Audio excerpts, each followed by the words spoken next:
Elizabeth? Laura, What? your friend. What was her name? I think you can check the mail. You don't know how to spell your friend's last name? They just moved here. Do you really think that girl had something to do with her roommate's death? Listen, one thing I've learned from this job is that it doesn't matter what you think, it's what you know. And what you know is always changing. No signs of trauma and no indications of homicide. She appeared healthy.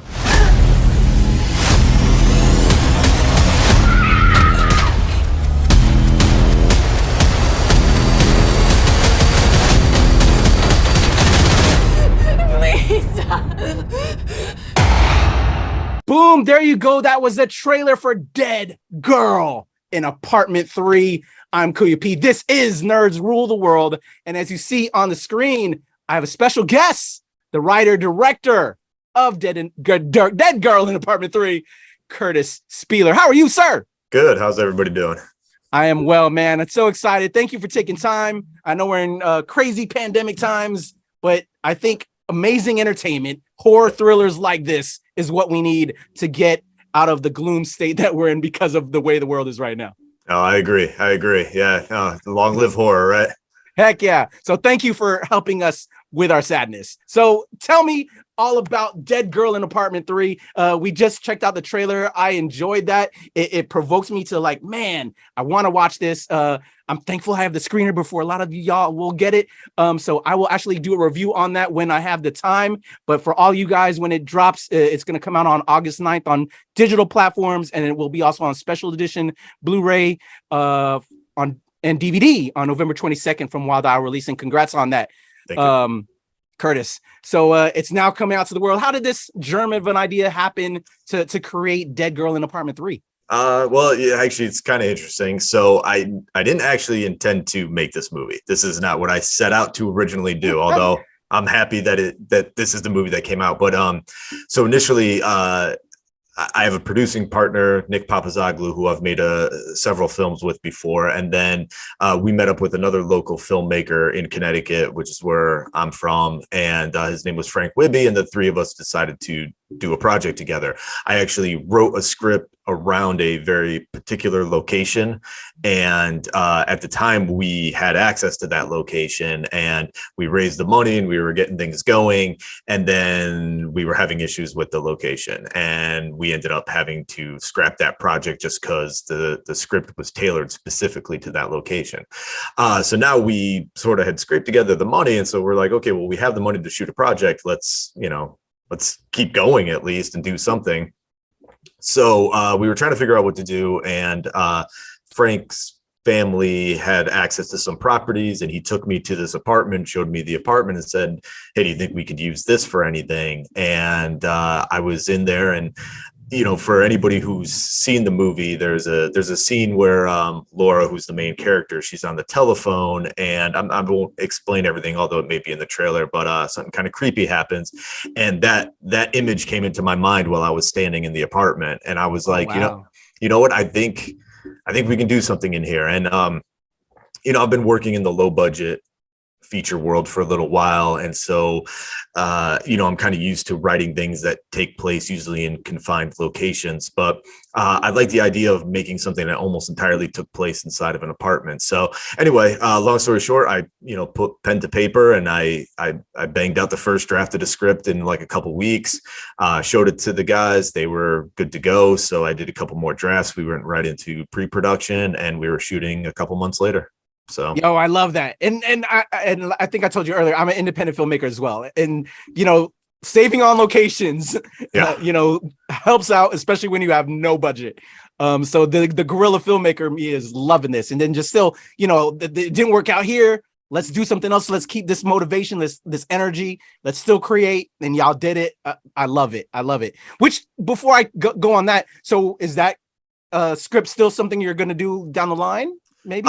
Yeah, maybe. I mean, I could probably tailor it to a different location, but at the time it was so specific, there wouldn't have been time to sort of rewrite it and change it. Although I did pull some little things out for this one. So, because it was also, it was a paranormal film like this one. So, some of the scares and kind of like where I wanted to go, in the story kind of got pulled from it, but I could probably rework that one. We'll see. You never know. Okay, yeah. I'd be remiss not to ask you, because sometimes when we as filmmakers and we set stuff aside, is it completely shelved and we're gonna just keep it now, this idea, that sometimes you go back to the well, who knows, maybe there's that story still in that idea, in that noggin, and we want to put it out to the world. All right, so you got with your friends, what partially, so you said you were in the apartment and then all of a sudden you had this kind of premonition happen, and that helps kind of go with the idea. Where is there any other like filmmaking inspirations that or tone that this gives nods to as a film fan for yourself, as a filmmaker, that you wanted to kind of put in there with this project? Yeah, well, I mean, so first of all, again, shooting in a confined location, apartment was kind of something I was always interested in kind of shooting. I like the idea, like living in more urban environments, at least that's kind of what I've been around. The idea of like living in an apartment, not knowing who lived in the apartment before you, this whole idea of being in a major city, being surrounded by people, but also being confined and alone, I find, interesting. It's an interesting concept. Usually with horror films, it's a lot of like old mansions, spooky places, that kind of thing, out in the middle of nowhere. But I kind of like the idea of being, cut off, but surrounded by people. So, that was a big inspiration in terms of staying as much in the apartment as possible.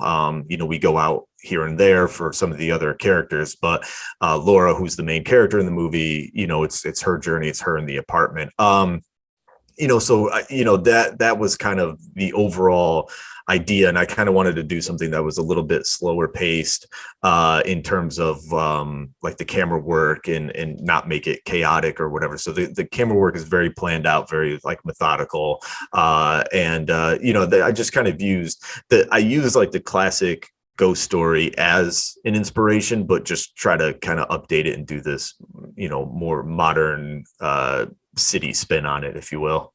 I feel that. Yeah, I definitely feel that. I was thinking also like, and then you came to it a little bit artistically, shot wise, like certain directors like long pans, or just, keeping the, I'm a nerd with filmmaking, if you can't tell, of just like things that inspired certain shots and stuff that you try to work on or and maybe do, and how successful you were in that from a filmmaking standpoint.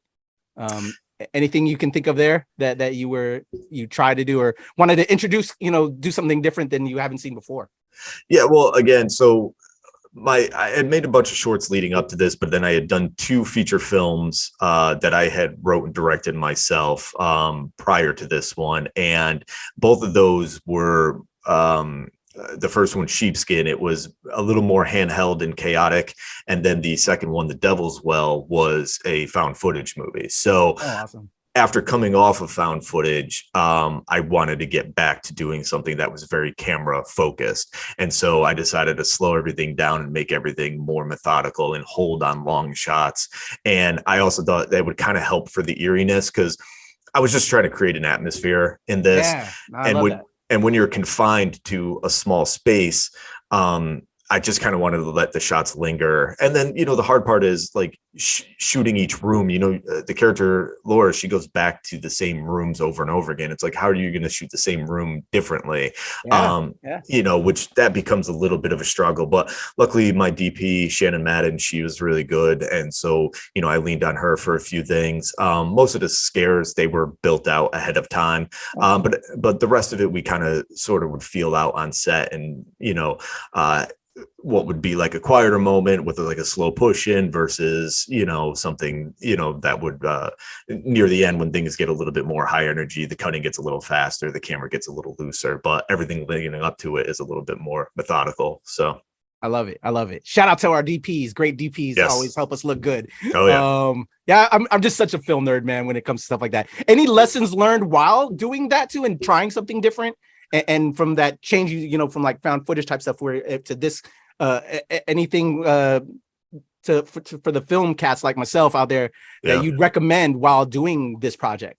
Well, I learned, so when you slow the camera down, sound becomes a little bit more important, both in production and pre-production, but post-production, I should say. So the post-production sound, I kind of learned, like, if you're going to go for a more methodical, slower pace, like, and trying to build that tension and atmosphere, you have to do a lot of it sort of with the sound design, which is interesting. But then from a production standpoint, because we were in a functioning apartment on a very busy road, it was difficult, with the on-set recording for the dialogue and all of that. So we try to soundproof the apartment as much as possible. Luckily, we had access to be able to do that kind of stuff. And I was physically out there with the other producers, like the week like leading up to the production, out there like trying to cover the doors and windows with things that would soundproof it as much as possible. But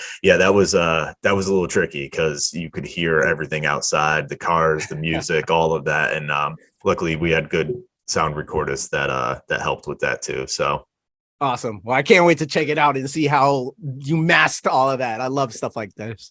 So let's talk about casting this film. So you created this amazing story. Talk about your cast.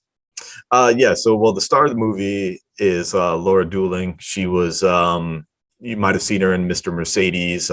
She didn't have a big role in that show, but anybody who's seen that show, she has kind of one of the most memorable scenes in that show. She was, I had never worked with her before, but in the cast, there's a guy named Brian Davis. I had worked with him on just about every one of my projects. He's a friend. He's an actor in New York. He teaches acting. And when I was casting for this film, he had recommended Laura. I had auditioned a few people at the time, but Laura did a read. She sent me a video audition. And, video auditions are a little difficult because you can't give them notes and you can't, work with them there. So you kind of can only get what you get and then have to make the judgment off of that.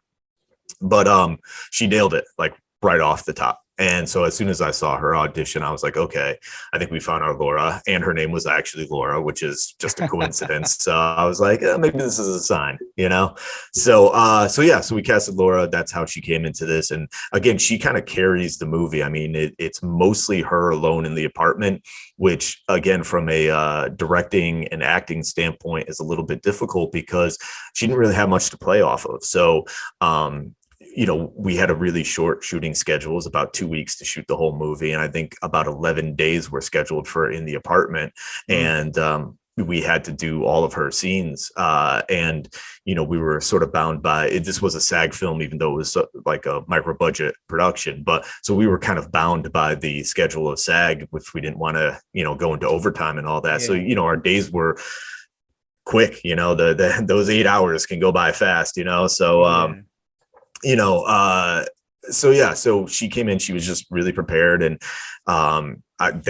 thankfully she was really prepared. We would work on scenes and stuff like that, but, we shot quick and she was great. And then, of course, I'm sure the person that most people want to hear about is Adriene King from Friday the 13th. So she was cast in this as one of the detectives. So there's two detectives in the film. One of them is played by Frank Wibby, who was one of the producers, the one I mentioned earlier, and Adriene King was the other one. And it's interesting because when I wrote the script, I just wrote it as two male detectives. I didn't really think about it past that. When I was writing, I was like, okay, I knew Frank was going to be one of the detectives. And I was like, okay, well, he needs like an older partner to kind of play off of. And I just wrote it as a male and that was it. And then we got to the casting and we knew we wanted a genre actor to play that part. That's classic horror casting, especially for low budgets, you got to get the name in there. Yeah, exactly. So we started kicking around some ideas and we were trying to figure out who we were going to work with, and we had talked to a few people and just nothing was really feeling right or coming together. And I'm pretty sure it was Frank who was like, well, does it have to be male? And I was like, oh, that's that's actually interesting. I never really thought about that. And so once we opened up the idea to maybe having a female play the role, not only did it open up our base of people to go after, but it just kind of made the role more interesting. So Adriene King was kind of top of our list, mostly because we hadn't seen her in a lot. You know, she kind of acted early on and then was kind of away for a while, and now she's starting to come back, which is really cool. But you know, she has one of the most iconic horror roles in Friday the 13th, yet she's you don't see her in a lot. And so we reached out to her agent, sent the script, she read it, and she said she read it in one night, and the next day she told her agent, yeah, I want to do this. So which was great, because I mean, again, micro budget production, we weren't offering a lot budget or for, you know, for her salary, but she was like on board, super nice, was excited to play the role. And I really didn't change the dialogue much. I almost kept the dialogue exactly the same. So which was kind of cool, because to now see this dialogue that was written for a male being spoken by a female and really not changing any of it, you know, it kind of worked, because it just made her kind of this like New York, you know, detective that was a little, you know, rough. You know, it was cool. That's awesome, dude. And yeah, I've gone through the gamut, and I'm sure you know as well. Low independent budget productions, but having a name helps. You know, it helps put eyes on the product. So what was it like working with her? Was she great on set? And now you have, you know, how did that feel with everybody else? Yeah, no, it was great. So she came in near the end of the, like, so we did the 11 days in the apartment. We shot out most things with Laura first. And then Adriene came in, and there was like some overlap, and we had to go back and shoot some earlier scenes later on, you know, the whole process. So, you know, she had to jump right in, but the good thing was really at that point, there hadn't been much shot with the other detective, Frank, because, they were almost in all their scenes together. So it was nice because we got to shoot almost everything for Laura just by herself. And then when she interacts with everybody else was like a little bit later on. But yeah, Adriene, she came in, she was, you know, she was great. She knocked it out of the park. Super nice, incredibly nice person. I really recommend other filmmakers, if you're looking for somebody, you know, like her to cast in your film, like I would definitely give her a chance, because she was very good and very nice. I love it. Let's not forget our older actors. You know, they're still killing it, and out there. Definitely show them love. So that put eyes on this, and now, you know, you completed the film. What was the reception like when you saw the first cut? Did you tour like the festival circuit now before it's getting this distribution?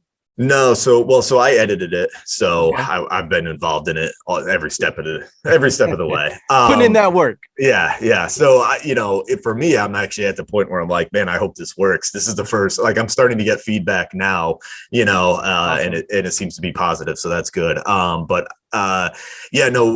Festival circuit really didn't happen because of COVID. So this was shot. I think I guess it's about 2 years ago is when we filmed, and then editing and all that. So we kind of missed the festival circuit because of COVID. So you know, we reached out to distributors. Luckily, Wild Eye, the last film that I did, The Devil's Well, was released through them. So you know, I had a connection there, so I was able to kind of reach out, and they were interested. And so you know, I just got the ball rolling with distribution, because nobody knew what was happening. You know, with I mean, not that I expected this to go theatrical, but just with film festivals, nobody knew what was happening. So, I'm in that gamut right now. We've got a theatrical release for my project, and we're working on that distribution. So it's a struggle, man. I feel it. So, did the cast though get to see the film? Did you do like a premiere for just the cast and crew at all?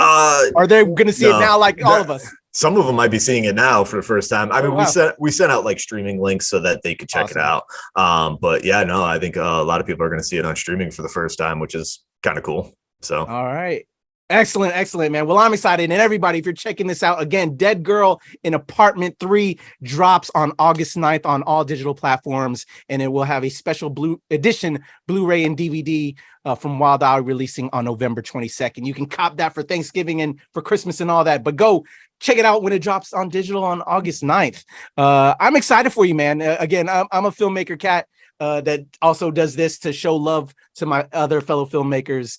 And man, it's all a process, and it's great to see all that work come into fruition and for the world to see it, man. Congrats to you, brother. Thank you. I really excited appreciate for it. you.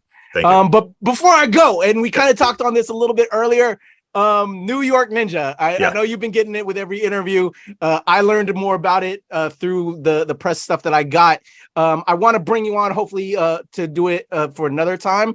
But man, if you haven't heard about it, y'all, and if you're just now hearing about this as I talk on this, can you just give the seeds on that so we can make that like a bonus that we'll have this other conversation later, and this wildness that it is that how you got on that project? It's crazy to me as a filmmaker.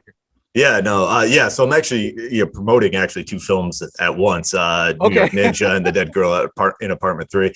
So Dead Girl in Apartment 3 I shot before New York Ninja, but I actually didn't shoot New York Ninja. So the short version, because it's a little bit of a story, but I'll keep the short version.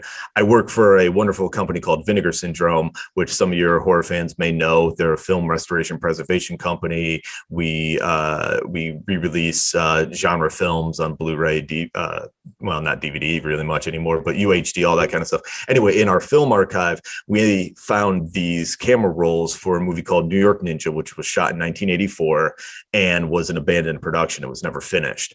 And so we had all the original unedited film for the movie. The only problem is all the sound elements had been lost over time. And so we started checking out the footage, and I asked the owners if they'd be willing to give me a budget and let me finish the film, which they agreed. And here we are. So basically, I took this silent footage, I edited it together, kind of made my own story, but while trying to stay as true to as possible to what I think the original intended version was supposed to be. I then wrote new dialogue. And because it's like kind of a fun, campy martial arts film, we kind of dubbed it over just the way that we wanted to. I try to be respectful. I didn't really try to make a joke, although it's a very fun, campy, you're going to laugh and have a good time. But I try to handle it as respectfully as possible. But we brought in some of our favorite genre actors, Michael Berryman, Linnea Quigley, Don the Dragon Wilson, Cynthia Rothrock. They all came in and did voices for the movie. And it's kind of been a hit. So luckily, we were able to do a theatrical run with that. It's going on right now. We actually struck a 35 millimeter print. So it's playing on film at the place, at the theaters that can actually screen film still. So like Long Live Film, we're a film preservation company that's doing really well. And I could talk for an hour on that thing. So dude, we're gonna have to come back because I need to watch the film, and then I'd love to have you back to talk about it. Again, as you've already kind of seen this past few minutes of me talking to you about Dead Girl, I'm a film nerd. When I saw that and read that, dude, personally, I was like, that's a film all in itself. That I need an actor playing you. That construction of that story needs to be a film. I don't know if I'm going to write it, but just that concept to me would make a great kind of comedy / just story. It's just, that's a story within itself. And then casting people, I think that could be probably more lean towards a comedy, but would be a cool, I'd buy that ticket, man. It's just in concept was amazing. And then also I have to give you the props on getting Cynthia Rothrock and Don Dragon Wilson because of the vein of the genre and everything. I love it. I was like, this guy knows his stuff. That story is amazing. I gotta watch this and I gotta talk to him again. But right now, we're talking all about Dead Girl in Apartment 3, man. It's dropping on August 9th on digital. And again, special edition Blu-ray DVD on November 22nd from Wild Eye Releasing, man. I'm excited, dude. It's a pleasure to meet you. Thank you. I'm hoping, again, we've established a relationship. We can talk about New York Ninja and then even talk about that project that you talked about earlier that you skipped to make Dead Girl. And then as these things come, man, it's all about showing love and light to amazing filmmakers like yourself. And so I'd love to have you back whenever you're available, brother. Yeah, thank you. I appreciate it very much. No doubt. So before we get up out of here, how can people follow you? My fans are going to become your fans. How can they check you out online and also put it in the description below? So I gotta be honest, I'm not great with social media, but Instagram is probably the place I do most of my stuff, just because it's the most fun platform, I think. I promote the movies and all that kind of stuff. I do Facebook, just not as much. I don't really do Twitter. Twitter You know, I don't know. I just try For to the stay- youngins, man. It's those millennials. You know, we Yeah. got to keep up though. I don't know. I got to try one of the new ones. I don't know. I'll figure something out. But yeah, definitely check out at Kurtis Spieler Instagram. And I also need to promote Vinegar Syndrome while I'm here too, because the company's been great to me. So definitely check out vinegarsyndrome.com as well and pick up some of their movies. Definitely. And Invasive Media, is that like your company? Yeah, Invasive Image is my company. We have invasiveimage.com where we, update how like our productions and that kind of stuff too. So yeah. There we go. I want to give all the love, man. And I'll Thank have it all in the links below. Kurtis, man, thank you for your time, brother. Congrats on this release. Everybody check out Dead Girl in Apartment 3 when it drops on August 9th on digital. And then again on November 22nd when it's a Blu-ray and DVD special edition from Wild Eye Releasing, man. Thank you, man. Really appreciate your time, guys. It's your boy Kuya P. This is Nerds Rule the World. Again, check out Dead Girl in Apartment 3. I'm going to be doing it. All right, y'all. All right.